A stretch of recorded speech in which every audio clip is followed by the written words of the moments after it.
Andrew, as Peter alluded to, that this is heartland, working class Australia.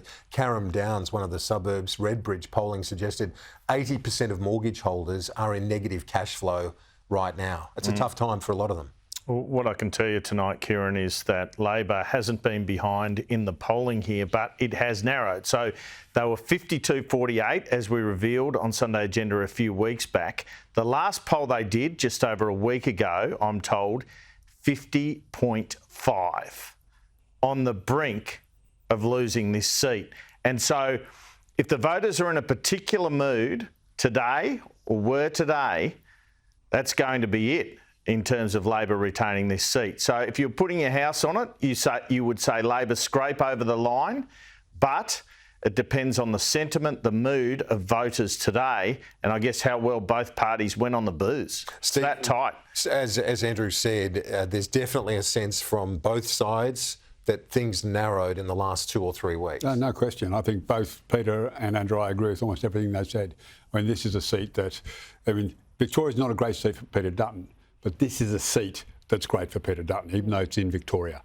The demographics, it's got, absolutely the sort of territory Peter Dutton needs if he wants to win an election without having to try and win back too many of those teal seats. So this is an important signal, whether the Dutton approach is resonating with those key seats. And I'd agree with Andrew's mail. I think it has narrowed substantially. I think the Labor team are nervous tonight. And what is interesting about that is when they changed the tax cuts package, initially they got the bump, the response, I guess, but then it's come back. And you wonder how across the electorate, especially when you look at the national polls, is that the case as well?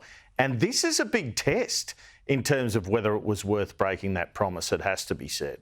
Peter, talking to various Liberal people the last couple of days, while there's the optimism, there's also a sense that it's a tough ask. The primary last election was 32.5. The view is they've got to get well over 40% primary to be a chance. And of course, you've got the Greens in the race. They were 10% of the vote last year, the primary vote.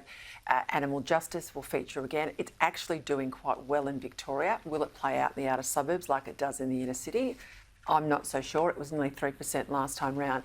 I think what's hopeful for the Libs in this race is that there is no one nation, no Palmer candidate. They were 8% of the vote in 2022.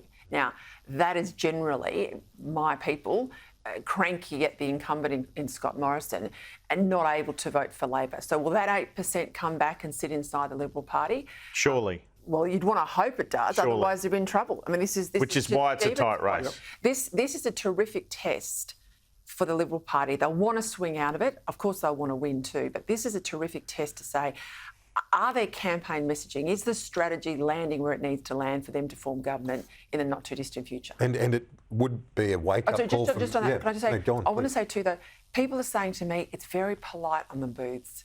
It doesn't get a sense of baseball bats. Whether that's material or whether people are just more polite now than they've ever been, I don't know, but that's certainly been put through to me today. Yeah, it's interesting.